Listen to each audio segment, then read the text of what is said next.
Akan melanjutkan part selanjutnya dari film Donghua yang berjudul Battle Through the Heaven. Noba mengingatkan sekali lagi ya bahwa konten ini full spoiler.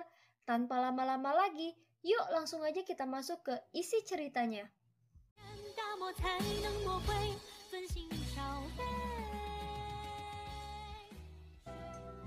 Melanjutkan dari cerita sebelumnya, suara kehancuran berlangsung lama. Meskipun Xiaoyan sudah mundur dengan kecepatan tercepatnya, banyak kulit di tubuhnya terbakar. Dan penampilannya tampak sangat menakutkan. Untungnya di bawah kekuatan pemulihan yang kuat ini, kulit yang terbakar tumbuh kembali dengan cepat. Dengan dampak dari ledakan teratai api 3 warna, jika Xiaoyan hanya mengandalkan tubuh utamanya, bahkan jika dia tidak mati, dia pasti menderita luka yang sangat serius. Melihat api yang belum menghilang di kejauhan, tubuh avatar Yuan Shen telah dipisahkan dari tubuh asli Xiaoyan. Ini karena teknik penggabungan tubuh sudah mencapai batasnya. Mata Xiaoyan sedikit menyipit. Dia tidak tahu apakah teratai api 3 warna bisa membunuh kaisar pemakan jiwa. Atau bahkan jika kaisar pemakan jiwa tidak mati, dia pasti menderita luka serius. Selain itu, dengan ledakan dahsyat ini, pulau-pulau yang saling berhubungan runtuh satu demi satu. Runtuhnya pulau-pulau juga berarti formasi 6 putaran kaisar pemakan jiwa dinyatakan rusak. Namun tepat ketika tatapan Xiaoyan masih terfokus ke depan, tiba-tiba saja ekspresinya berubah. Tanpa sepatah kata pun, avatar Yuan Shen dengan cepat bergerak ke depan tubuhnya. Dan kemudian ada garis hitam yang menebas dari kekosongan dengan kecepatan tinggi. Saat berikutnya, tubuh avatar Yuan Shen langsung terpotong menjadi 2. Baru kemudian terlihat sosok kaisar pemakan jiwa muncul di depan Xiaoyan. Kondisinya saat ini tampak menyedihkan. Setengah dari wajahnya dibakar dan semua kulit di sekujur tubuhnya juga terbakar. Tetapi saat ini dia tidak peduli dengan lukanya. Ini karena matanya benar-benar terisi oleh kebencian. Satu-satunya pikirannya saat ini adalah untuk membunuh Xiaoyan. Ketika melihat bahwa Xiaoyan memiliki avatar, dia terfokus pada tubuh asli Xiaoyan. Oleh karena itu, serangannya ditujukan untuk membunuh tubuh asli Xiaoyan secara langsung. Namun untungnya kecepatan reaksi Xiaoyan sangat cepat, menggunakan tubuh avatar Yuan Shen untuk menahan serangan tadi. Pada saat ini kejutan yang luar biasa muncul di wajah Xiaoyan. Dia tidak menyangka bahwa bahkan teratai api 3 warna tidak dapat membunuhnya. Tetapi menilai dari kondisi kaisar pemakan jiwa saat ini, setidaknya dia tidak terlihat baik. Apa yang paling penting adalah puluhan juta jiwa di belakangnya sudah menghilang. Jadi bisa dikatakan bahwa kaisar pemakan jiwa juga membayar harga yang sangat mahal untuk itu. Untuk melawan kekuatan teratai api Xiaoyan, dia hampir kehilangan setengah dari yang ia miliki. Sehingga kemarahan yang melonjak di wajahnya saat ini tidak dapat diungkapkan dengan kata-kata.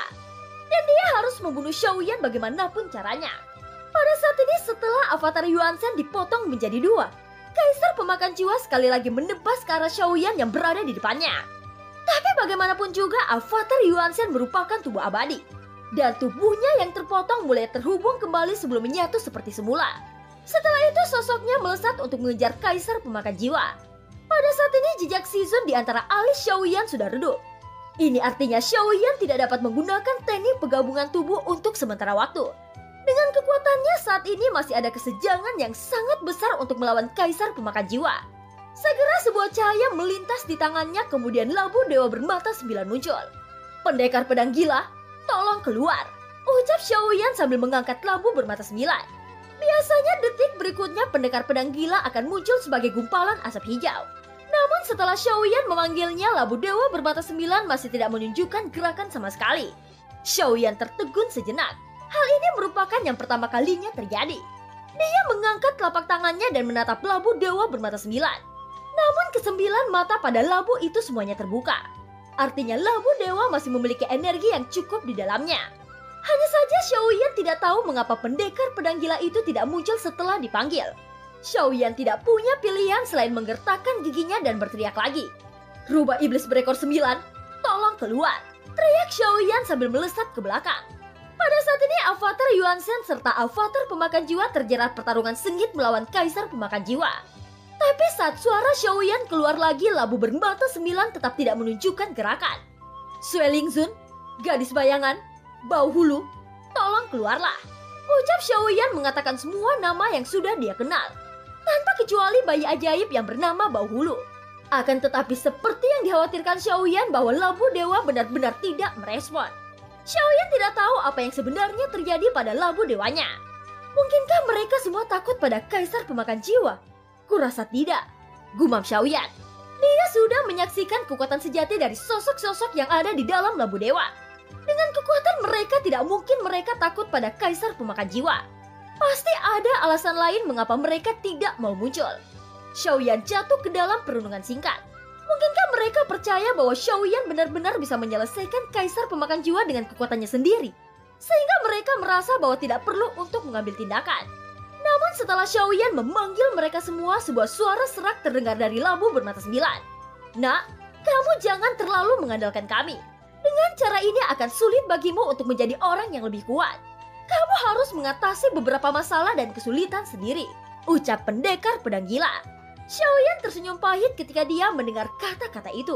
Sepertinya setelah memasuki jurang kutub ini dia hampir menggunakan kekuatan mereka untuk semua pertarungannya. Aku mengerti itu. Hanya saja lawan kali ini sangat kuat. Namun tidak apa-apa. Saran dari senior memang masuk akal, ucap Xiaoyan tersenyum pahit. Di sisi lain, meskipun kaisar pemakan jiwa masih terlihat kuat, jika dilihat dari serangannya sepertinya dia hampir mencapai batasnya. Tapi Xiaoyan juga tidak jauh lebih baik dari kaisar pemakan jiwa. Pada saat ini teknik penggabungan tubuh sudah tidak bisa digunakan lagi. Dengan keadaan ini bahkan jika Xiaoyan memiliki 2 avatar dia hanya bisa berjuang sendiri. Jadi akan sangat sulit bagi Xiaoyan untuk mengalahkan kaisar pemakan jiwa sepenuhnya. Xiaoyan yang masih di ranah dewa secara alami tidak memenuhi syarat melawan kaisar pemakan jiwa. Meskipun Xiaoyan mengatakan bahwa dia mengerti, pada kenyataannya dia masih mengerutkan keningnya dan memikirkan segala cara untuk mengalahkan kaisar pemakan jiwa. Sepertinya dia hanya bisa dikalahkan dengan 2 cara. Pertama adalah dengan menggunakan jepit rambut berlapis naga dan Phoenix. Dan yang kedua adalah dengan menciptakan teratai api 3 warna lagi dengan segala cara. Gumam Xiaoyan. Ini bukan situasi putus asa bagi Xiaoyan. Jadi dia akan memilih yang terakhir. Pada saat ini kedua avatar Xiaoyan mati-matian menahan kaisar pemakan jiwa. Alam dewa domain api, teriak Xiaoyan. Setelah suaranya jatuh, lautan api menyelimuti seluruh lingkungan sekitarnya. Pemandangan ini mirip dengan alam domain yin yang digunakan oleh kaisar pemakan jiwa sebelumnya. Karena Xiaoyan mengaktifkan alam domain api menggunakan api iblis, maka alam domain api memiliki efek untuk memasok sumber Daoqi. Ini karena jika sumber Daoqi Xiaoyan tidak cukup, maka dia tidak bisa mendukung Angry Buddha Lotus Flame 3 warna. Di sisi lain, Wuzan yang berada di kejauhan juga mulai bergerak. Dia ingin bergabung dalam pertempuran dan membantu Xiaoyan. Namun pada saat ini suara kelinci Bingyun terdengar. Pergilah jika kau cukup berani. Sebentar lagi aku akan bisa melihat pemandangan spektakuler dari potongan-potongan daging berterbangan di mana-mana, ucap kelinci Bingyun.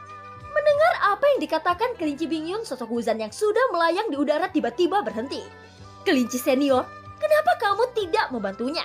Situasinya saat ini tampak tidak menguntungkan, ucap Wuzan merasa sedikit cemas. Jangan khawatir, dia belum mati. Orang ini terlalu merajalela, jadi dia harus dihukum, ucap kelinci Bingyun memiliki banyak kebencian kepada Xiaoyan. Selama nyawa Xiaoyan tidak dalam bahaya, dia tidak akan membantunya. Xiaoyan sering menindas kelinci Bingyun. Jika bukan karena perintah Ratu Chen Xianyuan, dia tidak akan repot-repot mengikuti Xiaoyan. Di sisi lain, pada saat ini kaisar pemakan jiwa berada di atas angin melawan 2 avatar milik Xiaoyan. Hanya masalah waktu sebelum kedua avatarnya benar-benar dikalahkan. Setelah beberapa saat kemudian, baik avatar Yuanzhen dan avatar pemakan jiwa terpental ke belakang. Dan kaisar pemakan jiwa bergegas menuju Xiaoyan seperti orang gila. Xiaoyan mundur dengan kecepatan tercepatnya ke belakang. Berani mengambil tubuh kaisar ini. Aku akan menghancurkan tubuh aslimu bagaimanapun caranya, teriak kaisar pemakan jiwa mengeluarkan suara menakutkan. Kaisar pemakan jiwa mendekatinya dalam sekejap mata, mengangkat pedang pemakan jiwa sepanjang 8 meter lalu menebas ke arah Xiaoyan. Energi hitam melesat lurus dan seluruh kehampaan tampaknya terbelah saat ini.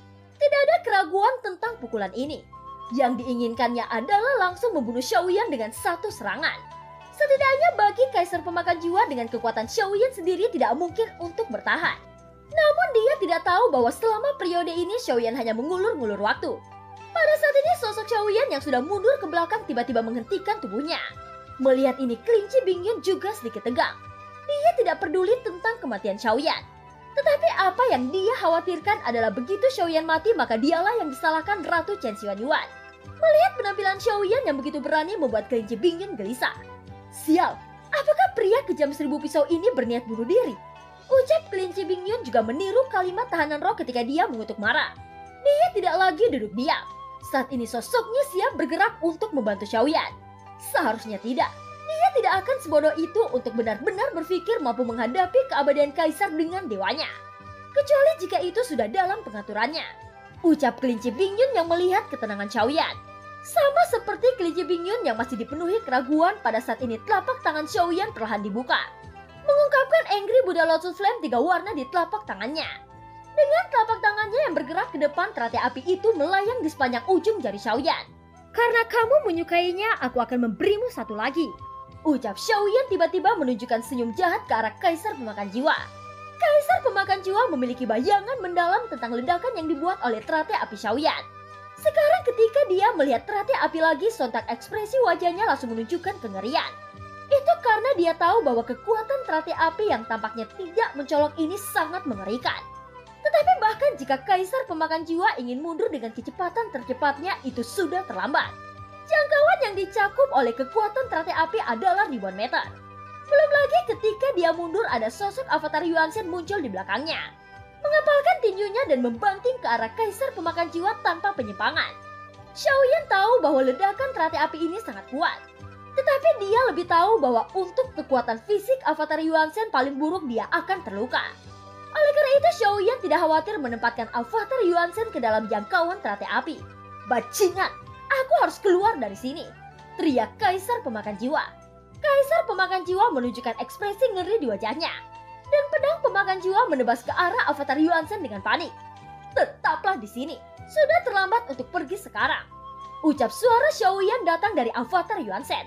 Di sisi lain, avatar Pemakan Jiwa dengan cepat bergegas menuju ke sisi tubuh asli Xiaoyan. Cangkang basal Xuan Wusheng. Aktif, teriak Xiaoyan. Cahaya menyala di tangan Xiaoyan, kemudian cangkang kura-kura besar muncul, menutupi tubuh utama serta avatar Pemakan Jiwanya. Pada saat ini garis energi hitam itu sudah bertabrakan dengan teratai api 3 warna yang dilemparkan oleh Xiaoyan. Api tiba-tiba menyala dan seluruh kekosongan sekali lagi tersapu oleh kekuatan penghancur. Awalnya Kaisar Pemakan Jiwa berpikir bahwa Xiaoyan sudah mencapai batasnya dan tidak mungkin untuk menggunakannya lagi dalam waktu singkat. Akan tetapi dia tidak pernah berharap bahwa Xiaoyan sebenarnya penuh dengan pertimbangan. Pada saat ini untuk kekosongan di sekitarnya, teratai api 3 warna Xiaoyan juga merupakan kiamat besar. Ledakan dari teratai api sebelumnya sudah membuat jurang kutub menunjukkan tanda-tanda keruntuhan. Dan kali ini ledakan kedua kalinya dari teratai api 3 warna pasti menimbulkan dampak yang tidak terbayangkan. Jika itu runtuh secara alami akan memicu badai kekosongan. Badai kekosongan adalah kehancuran bagi makhluk hidup. Tetapi bagi kehampaan sendiri, fenomena seperti itu merupakan penyembuhan diri. Xiaoyan tidak akan ragu. Jika dia ingin membunuh Kaisar Pemakan Jiwa dengan kekuatannya sendiri, maka teratai api jawabannya. Pada saat ini setelah teratai api itu pecah, sebuah suara dentuman dahsyat bergema di seluruh kehampaan. Selama ledakan itu berlangsung, kehampaan di sekitarnya berputar dengan gila-gilaan. Adapun Kaisar Pemakan Jiwa, tubuhnya juga terkena dampak yang kuat di dalamnya. Dan dengan ledakan itu, kehampaan sekitarnya langsung terdistorsi. Kehampaan terus mengembang dan ketika meluas hingga ekstrim, ia tiba-tiba menyusut. Seperti yang dikhawatirkan, badai kekosongan benar-benar dipicu oleh ledakan teratai api 3 warna.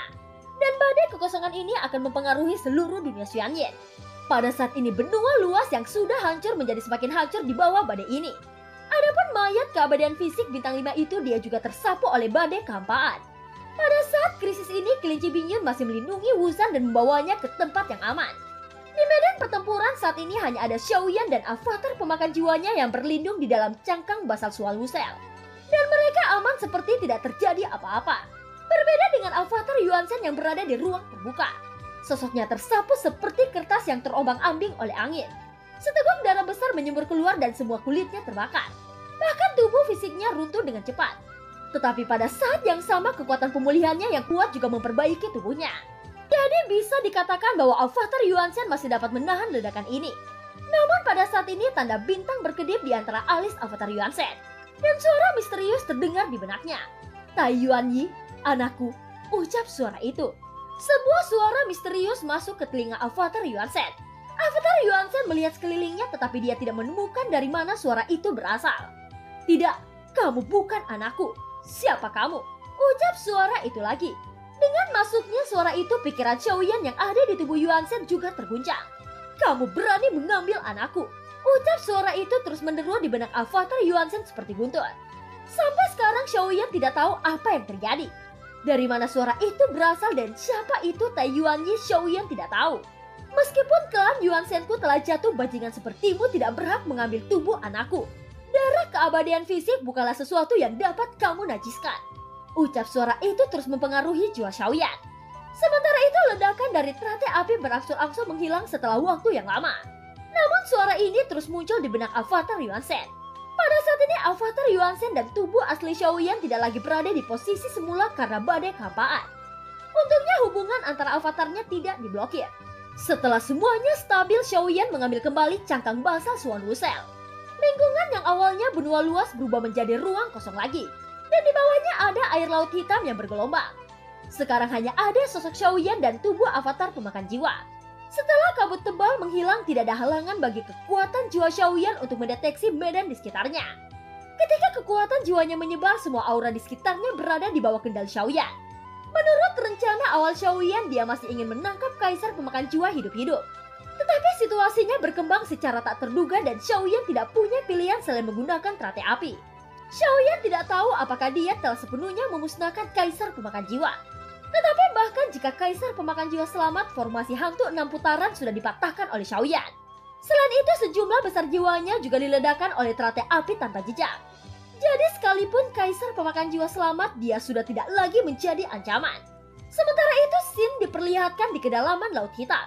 Di dasar lautan jurang kutub ini, meskipun permukaan laut bergolak, tetapi dasar laut setenang kehampaan. Dan sesosok tubuh dengan cepat jatuh ke dalam jurang. Meskipun ada energi hitam yang mengelilingi sosok itu, satu lengannya patah dan sebagian besar tubuhnya terbakar, memperlihatkan daging dan darah di bawah kulitnya yang terlihat sangat menyedihkan. "Sialan, aku benar-benar kalah," ucap sosok itu yang ternyata adalah kaisar pemakan jiwa. Dia sudah terluka parah. Aura di tubuhnya lemah dan situasinya tidak meyakinkan. "Tapi apakah menurutmu ini sudah berakhir?" ucap kaisar pemakan jiwa. Setelah kaisar pemakan jiwa tenggelam ke dasar laut, dia duduk bersila dengan susah payah.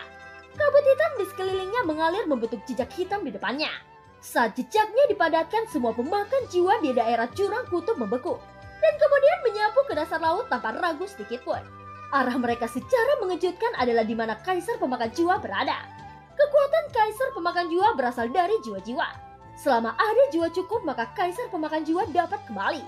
Namun tepat ketika kaisar pemakan jiwa berpikir demikian, tiba-tiba saja pusaran air menariknya. Dan pada saat berikutnya sosoknya menghilang ke dalam pusaran itu. Jika dilihat dari kejauhan, maka dapat ditemukan bahwa pusaran itu sesuatu yang dibuat oleh mulut besar. Sungguh tubuh yang menjijikan, ucap sosok besar itu yang ternyata adalah Jiuye. Setelah berbicara, dia memuntahkan kembali tubuh kaisar pemakan jiwa. Namun untuk jiwanya sudah ditelan oleh Jiuye. Dan kaisar pemakan jiwa saat ini benar-benar mati. Itu hanya menyisakan tubuhnya yang menjadi mayat. Kaisar pemakan jiwa cukup sial untuk datang ke sini. Dia lupa bahwa di dasar laut ada eksistensi yang tidak mau diprovokasi. Xin kembali ke tempat Xiaoyan. Pada saat ini suara misterius itu terus datang dan mengguncang jiwa Xiaoyan. "Keluar dari tubuh anakku," ucap suara itu bergema di benak Xiaoyan. Xiaoyan mengerti bahwa suara ini seharusnya berasal dari mayat keabadian fisik bintang 5 yang baru saja dia lihat. Dari kata-katanya itu, Xiaoyan juga terkejut seolah-olah avatar Yuan Shen yang sudah dia rebut merupakan putra dari keabadian fisik bintang 5 itu. "Dasar sampah semut, keluarlah dari tubuh anakku," teriak suara misterius itu. Xiaoyan melihat sekelilingnya. Karena pertempuran skala besar ini, segala sesuatu di sekitarnya sudah berubah. Dan tubuh keabadian fisik bintang 5 telah lama menghilang. Jadi Xiaoyan tidak tahu dari mana suara itu berasal. Xiaoyan hanya merasakan rasa sakit di kepalanya. Sepertinya tubuh Yuan Shen mulai melawan ketika suara itu keluar. Dan perlawanan ini berasal dari darahnya sendiri. Namun tekanan dari garis keturunan ini membuat avatar Yuan Shen tiba-tiba membeku. Pada saat yang sama, lautan hitam tiba-tiba memicu lapisan gelombang. Dan di antara gelombang ini air laut terus naik. Seolah-olah sesuatu yang besar akan meledak dari bawah laut. Segera setelah itu, suara raungan terdengar, terlihat sesosok besar muncul ke permukaan. Sosok ini adalah mayat keabadian fisik bintang 5 yang pernah dilihat Xiaoyan sebelumnya. Ketika Xiaoyan mendeteksi dengan kekuatan jiwanya, tubuh itu sepertinya hanya sebuah cangkang kosong. Tapi sekarang tubuh itu memancarkan paksaan darah yang sangat kuat pada avatar Yuan Shen. Di bawah paksaan semacam ini, avatar Yuan Shen tidak dapat bergerak sama sekali. Siapa kamu? Mengapa kamu mengambil tubuh anakku? Ucap keabadian fisik bintang 5 itu. Xiaoyan bahkan tidak bisa mengangkat kepalanya saat ini. Jika bukan karena fakta bahwa keabadian fisik bintang 5 sudah mati, jelas Xiaoyan akan berada dalam bahaya besar. Dunia yang luas sudah musnah. Junior ini hanya menggunakan tubuhnya. Percayalah, aku akan menjaga tubuh ini. Selain itu mungkin aku bisa menghidupkan kembali garis keturunan klan Yuan Shen. Ucap Xiaoyan. Dan film pun berakhir. Terima kasih udah dengerin Noma sampai akhir ya. Sampai jumpa.